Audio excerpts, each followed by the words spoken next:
안녕하세요. 저는 홍익 캘리그라피 서예교육센터에서 원장과 명지대학교, 백성예술대학교에서 외래 교수를 하고 있으며 더샵 디자인 에이전시를 운영 중이고 있는 조철이라고 합니다. 서예는 초등학교 1학년 때부터 시작해서 지금 37년째 계속 정진하고 있습니다. 그리고 그것과 관련된 교육은 강사 경력까지 합친다면 대략 16년 정도 된 것 같습니다. 그리고 지금도 홍익 캘리그라피 서예교육센터라는 학원을 지금 11년째 운영 중에 있습니다. 추억이 담긴 서예학원이라고 보시면 되실 듯 합니다. 그 위에 한글과 한자 서예, 글자의 디자인을 가미한 캘리그라피, 궁서체를 바탕으로 앞필을 교정하는 펜글씨, 이렇게 4가지 과목 중에서 선택을 해서 배울 수 있는 곳입니다. 얼마 전 MBC 유튜브 채널인 MBNews에서 앞필 교정과 관련된 영상을 찍은 적이 있습니다. 그 영상이 140만 뷰를 넘어가면서 지금까지도 어떻게 하시고 연락을 하셨는지 수많은 전화 문의를 받고 있습니다. 특히 서울 지역이 아닌 지방에서 많은 문의를 받고 있는데, 지방에서 서울에 있는 저희 학원까지 배우러 오신다는 분들이 많았습니다. 너무 힘든 장거리 배움이 되실 거라고 제가 거절 아닌 거절을 하게 되었죠. 그래서 그분들에게 약속을 했습니다. 조만간 제가 유튜브를 하나 개설할 테니 그 내용을 보시고 천천히 일주일에 2번 정도씩 따라 해보시라고 말입니다. 그 약속으로 인해서 유튜브를 개설하게 되었습니다. 일단 제가 명필인 것을 자랑하려는 것은 아닙니다.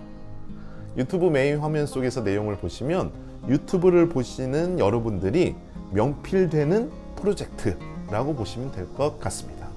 저는 최선을 다해서 글씨를 잘 쓰는 방법을 올리려고 합니다. 이 유튜브를 통해서 여러분들도 앞필에서 벗어나 글씨를 잘 쓰는 사람이 되라는 마음으로 유튜브 이름을 명필로 지었습니다.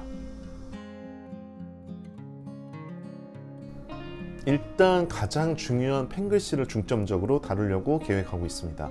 초반에는 자음의 중요성, 모음의 중요성에 대해서 말씀을 드리고, 한글의 자음과 모음의 스스로의 연습 과정, 그리고 흘려쓰기, 그리고 합쳐쓰기, 띄어쓰기 등 전반적인 펜글씨 기본을 알려드리고자 합니다. 그리고 초등학생, 중학생, 성인 등 나이별대로 나눠서 교육을 해드리고자 합니다. 아무래도 학원에 나오시게 되면 억지로라도 1시간 이상 글 쓰면서 연습을 하게 됩니다. 그렇지만 유튜브를 통한 교육은 자율성으로 이루어진 채널입니다.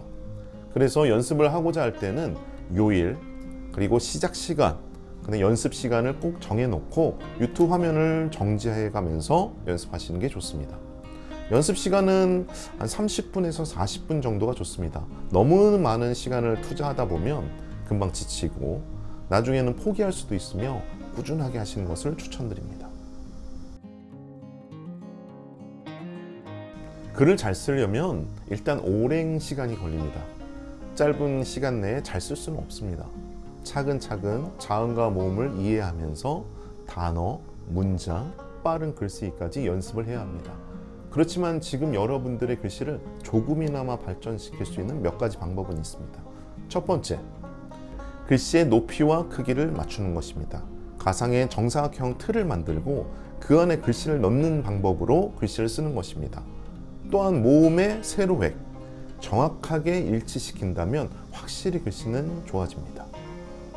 두 번째, 붙여쓰기와 띄어쓰기를 확실하게 해주시는 것입니다. 띄어쓰기가 불분명하면 아무래도 글에서 나오는 가독성이 없어집니다. 띄어쓰기를 한 글자 정도 확실하게 띄워준다면 확실히 글은 읽혀지면서도 가독성이 높아지실 겁니다. 세 번째, 나에게 맞는 펜을 선택하시는 겁니다. 너무 두껍거나 너무 얇은 펜을 사용하시면 잘 쓰는 글도 못 써 보일 수가 있습니다. 저는 개인적으로 약간 두꺼운 펜을 선호합니다. 두꺼운 펜을 쓰다 보면 글자 안에 있는 빈 공간이 줄어듭니다. 그러면 글자의 견고함이 돋보일 수 있게 약간 두꺼운 펜을 사용하시는 게 좋습니다.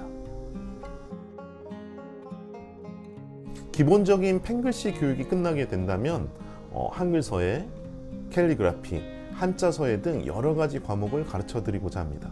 한글 서예도 여러 가지가 있습니다. 훈민정음체, 공서체, 공서체 흘림 등이 있고 한자서에도 해서체, 행서체, 예서체, 전서체, 초서체 여러 가지 항목이 있습니다.